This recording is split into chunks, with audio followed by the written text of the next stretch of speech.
குருபியோ நமக குருவே சரணம். இப்போ நம்ம போன வாட்டி 5ஆம் இடத்தோட பார்த்தோம். நம்ம இப்போ பார்த்தீங்கன்னா இது வரைக்கும் ஆல்மோஸ்ட் லக்கு, லவ்வு அதெல்லாம் அதில் தான் வருதுங்கிறத பார்த்தோம். நம்ம ஆன்சஸ்டர்ஸோட ஆசீர்வாதம், முன்னோர்கள் ஆசீர்வாதமும் அதில் தான் வருது அப்படிங்கிறத பார்த்தோம். இப்போ நம்ம கன்னி, இது 6ஆம் பாவம், காலபுருஷ தத்துவத்தில் 6ஆம் பாவம், கன்னி ராசி. இது கான்ஸ்டலேஷன் ஃபிக்ஸடு. நம்ம பேசுகிறது ஒவ்வொருத்தரோட ஜாதகத்தை அனலைஸ் பண்ணும்போது 6ஆம் இடம் வேறு ராசிக்கு மாறும். சரியா? இப்போது கன்னி ராசியோட அதிபதி, கன்னி ராசிங்கிறது முதல்ல என்ன, அது விஜயஸ்தானம். ஒருத்தர் வெற்றி பெறுவாங்களா, ஒரு தேர்தலையாக இருக்கட்டும், ஒரு போட்டித் தேர்விலையாக இருக்கட்டும், வெற்றி பெறுவாங்களாங்கிறத இந்த ஸ்தானத்தை வச்சு தான் சொல்லணும். இது காலபுருஷ தத்துவத்தோட விஜயஸ்தானம், விரயஸ்தானமும் கூட. விரயம் அப்படிங்கிறது நமக்கு ஏற்படுற ருணம், ரோகம், சத்ருன்னு சொல்லுவாங்க.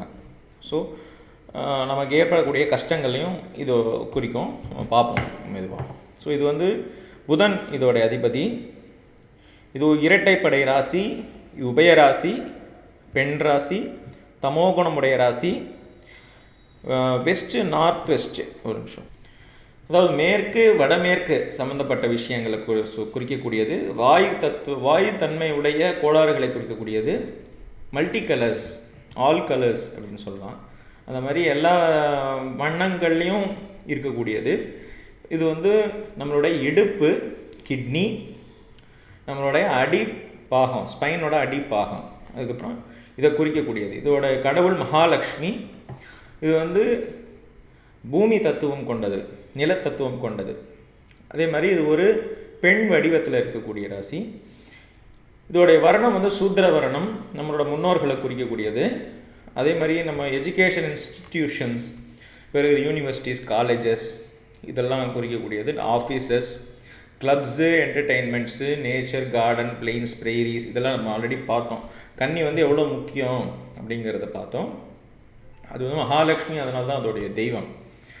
இப்போது நம்ம ஆடிட்டரு, மல்டிபிள் பிஸ்னஸ் பண்ணுறவங்க, டீச்சர்ஸு, ரைட்டர்ஸு இதெல்லாம் நம்ம பார்த்தோம். ரீட்டைல் அவுட்லெட்ஸ் இதெல்லாம் நம்ம பார்த்துட்டோம். இப்போ 6ஆம் பாவத்துக்கு நம்ம போயிடலாம்.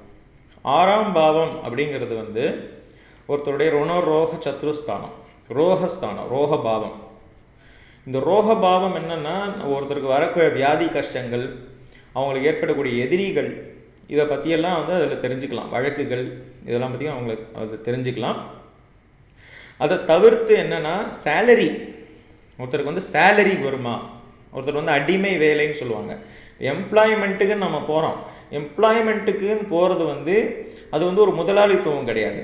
அது இன்னொருத்தருடைய கீழே அடிபணிஞ்சு வேலை பார்க்குறது, அது அடிமை வேலை அப்படிங்கிறது.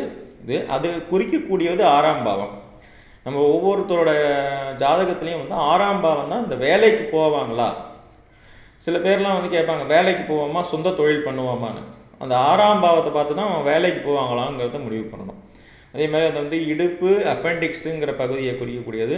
அது கடன் வாங்குவாங்களா, கடன் எவ்வளோ இருக்கும் அதை குறிக்கக்கூடியது. அவங்களுக்கு எவ்வளோ வியாதிகள் வரும் இதை குறிக்கக்கூடியது. அவங்களோட ஸ்டெப் மதர், அப்பாவுடைய 2வது மனைவி, அது குறிக்கக்கூடியது. அவங்க அதான் வேலையை சொல்லிட்டேன் ஆல்ரெடி. அவங்க லீகல் ப்ராப்ளம்ஸ் என்ன வரும், என்னென்ன சண்டைகள், சச்சரவுகள் வரும் அப்படிங்கிறது குறிக்கக்கூடியது. அவங்க என்னென்ன காம்படிட்டிவ் எக்ஸாம்ஸ் எழுதுவாங்க, காம்படிட்டிவ் எக்ஸாம்ஸில் பாஸ் ஆகலாமா, ஃபெயில் ஆவாங்களா, இதை குறிக்கக்கூடியது. நமக்கு வர டெனன்ட்ஸ், நம்ம ஒரு வீடு கட்டியிருப்போம், அது குடியமர்த்தக்கூடிய நபர்களை குறிக்கக்கூடியது. அதே மாதிரி ability to go to job நான் சொன்னேன். அதுக்கப்புறம் மெட்டர்னல் அங்கிள்னால் தாய் மாமன், தாய் மாமனை குறிக்கக்கூடியதும் இந்த பாவம். இதில் எனிமீஸ் அண்ட் லிட்டிகேஷன்ஸ்னு சொல்கிறாங்க. அதாவது நமக்கு எதிரிகள் மூலமாக வரக்கூடிய வழக்குகள், அப்புறம் எதிரிகளை வெல்லுதல், அதுவும் இந்த பாவம் தான் பண்ணும். இந்த பாவம் ரொம்ப ஸ்ட்ராங்காக இருந்தால் எதிரிகளை வென்றுடுவாங்க அப்படின்னு சொல்லலாம். அதே மாதிரி எம்ப்ளாயீஸ் அண்ட் கேட்டில்ஸ், எம்ப்ளாயீஸ்னால் நம்ம வேலையை அமர்த்துவோமா, நமக்கு அமையக்கூடிய எம்ப்ளாயீஸ். அப்புறம் கேட்டில், பசுக்கள். முன்னாடி எவ்வளோ சொத்து மதிப்பு இருக்குது, அவங்க லிக்விட் அசட்ஸ் இருக்குங்கிறத கேட்டில்னு கூட சொல்லுவாங்க. அதாவது பசுக்களை வச்சு நிர்ணயம் பண்ணுவாங்க அவங்க என்ன மதிப்பில் இருக்காங்க அப்படிங்கிறத பொறுத்து. அதே மாதிரி அந்த மாதிரி நம்ம எடுக்க முடியும். இப்போது மைசலினஸ், கஞ்சத்தனம், அப்புறம் கேரிங் ஃபார் அதர்ஸ், மற்றவர்களை பற்றி கவலைப்படுதல்.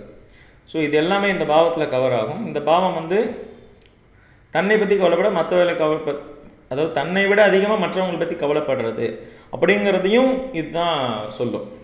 ஸோ இதெல்லாம் வந்து 6ஆம் பாவத்துடைய குணாதிசயங்கள். இந்த மாதிரி நம்ம வேறு இது பார்ப்போம். அடுத்தது 7ஆம் பாவம் பார்ப்போம். ஸோ லைக் பண்ணுங்கள், ஷேர் பண்ணுங்கள், சப்ஸ்கிரைப் பண்ணுங்கள். Thank you very much.